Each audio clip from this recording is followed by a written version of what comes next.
So, Watchmen, we've all seen it. We all have our thoughts on it. Generally, just let's just go a first pass around. What do you guys think? Positive, negative, yes, no. Would you recommend somebody watch it? I think it was a beautiful experimental character study. And I mean, it's all original characters, right?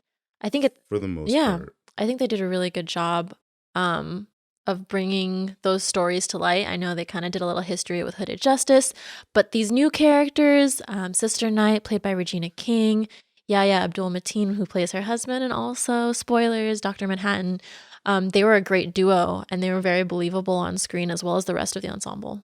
I think this movie is so interesting. I mean, not movie. I think this series, although it feels like a one long movie, was very interesting. I love the way it was written. I feel like it's all well developed. I do think the themes are very controversial to some degree. They're very they play off. And we're gonna get into the depth with the themes, but I do think that the way they did it was very like well done, well written, well paced.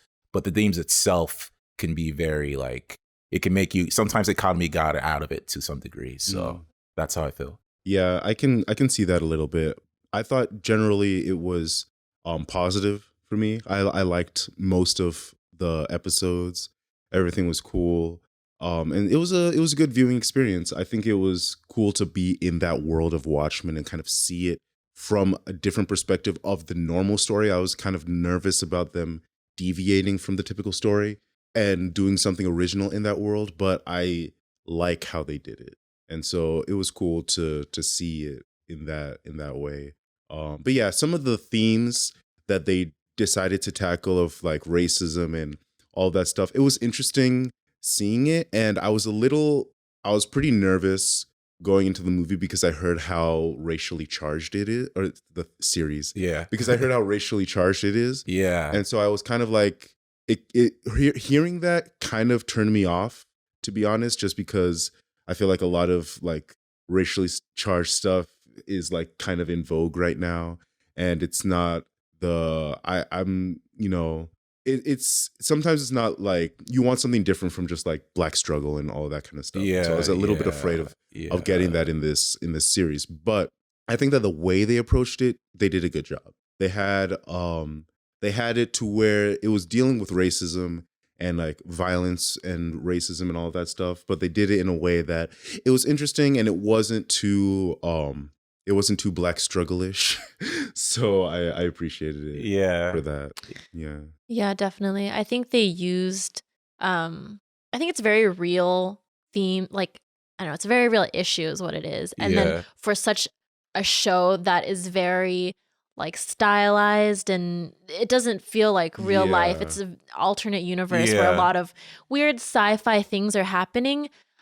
So it's weird that it's like juxtaposed against like squids falling from the sky Right. because that's something that's happening. But then at the beginning of the series, we see a real event that happened in Tulsa where it was a massacre Yeah. in that city against Which the which black was cool townsfolk. because like it was really cool that they showed that, because not a lot of people know about that like real history that happened in the United States. So And it wasn't just there to be there for shock value. mhm. It all had to do with the story for the rest of the series. Right. Yeah. And for that entire universe because Yeah. there were basically like reparations Right. in that entire universe, which is a very like kind of crazy concept, but they Yeah. did it and they pulled it off. And I think that takes a lot to be Yeah. able to do that and to not make it cheap and to not just make it all about shock value. That's the key, is like they were able to do it without making it seem cheap.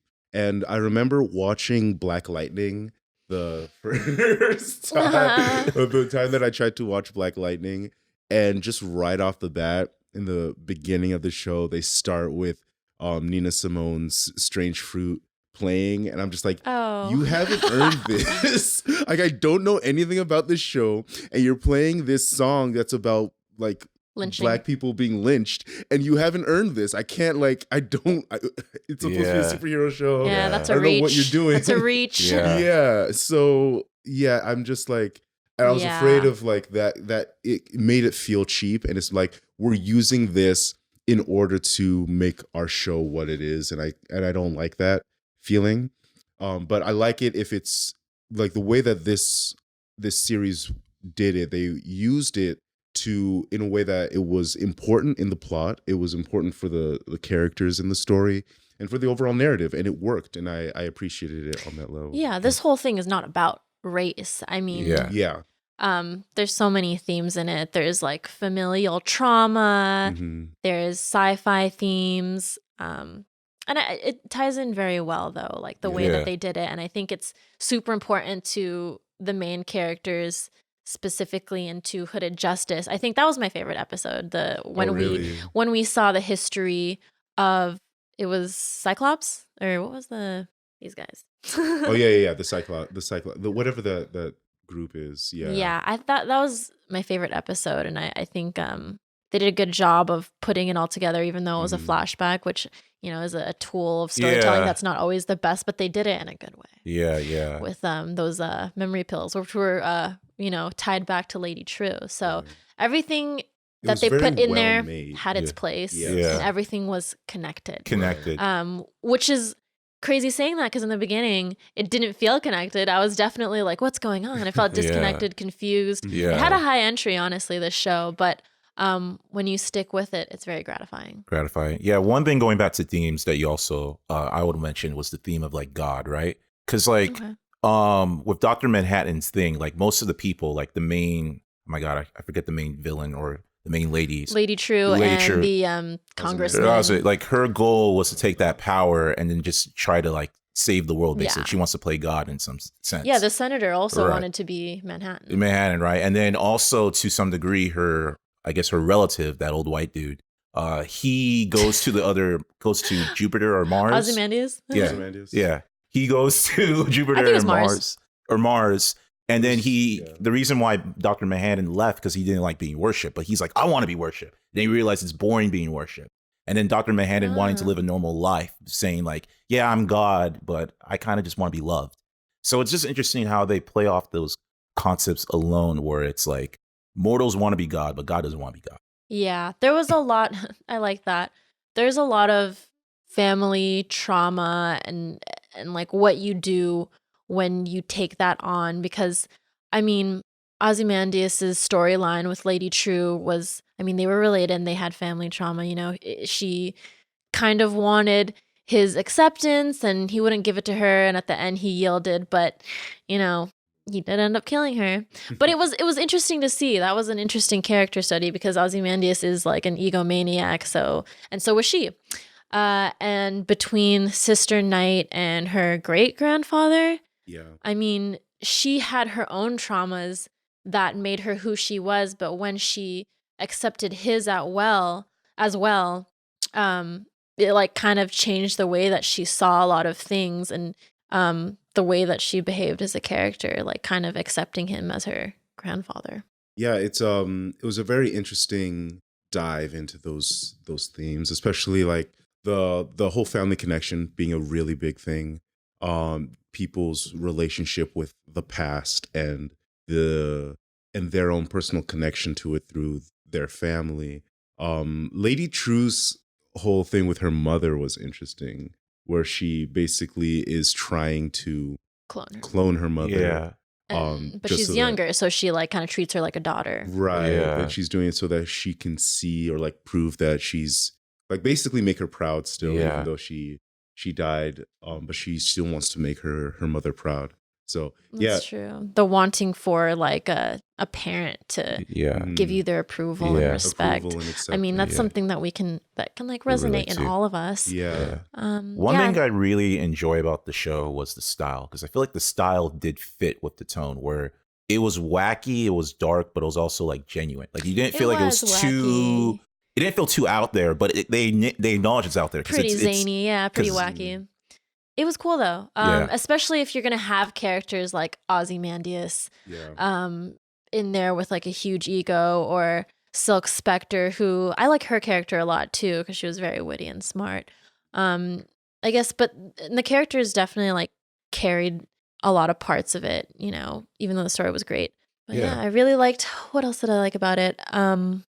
I mean, also it kind of relates to current times too, because with the 7th Cavalry. That's what they're called. Yeah. You know, that kind of relates to modern times where it's a lot of people feel like they have had like a great injustice happen to them, and then they want to take it out on like one race and like make it a scapegoat, make them a scapegoat. And I think that's kind of a note to like not repeat history, and but it ends up happening anyways. And how, I mean, it could happen at any time, even though this is an alternate universe with all this like crazy stuff happening. It's still a very real issue in there. Yeah, that was the thing that kind of a little bit took me out of it. I mean, I know race is a theme, but it's like the idea that it's like the whole idea of like the alt-right, like there's these evil, or was to say people who are like have this disbelief that we are being unjust and stuff like that. I don't know, like even in the beginning when I saw the old man, like even now I'm like, oh man, let me guess, he's probably racist or something. And then they figure out that he had a thing. It was like, a little predictable. It's like, oh great.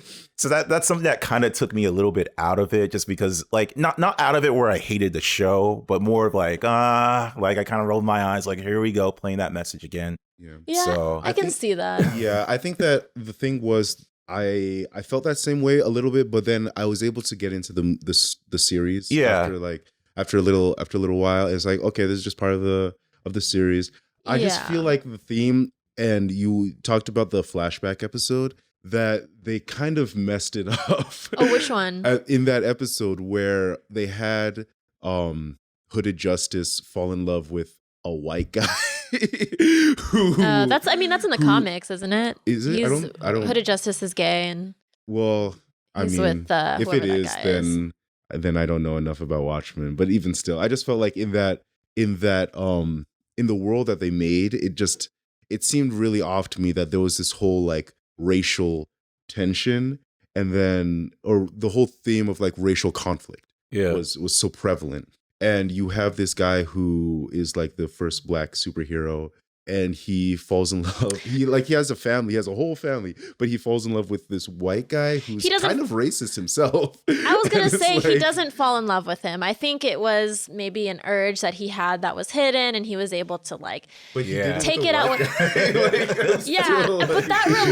But that relates to the whole thing too, because you said he was racist, and he kind of like fetishized Hooded Justice, like, oh, you're so beautiful, but still just like, why am I watching it? Well, yeah, he's still treated Hooded Justice as like an object more so than a person, which is just ties. Like they forgot about. It ties back to the theme. It felt like they forgot the theme for me in that moment, and so I'm like, why are we here right now?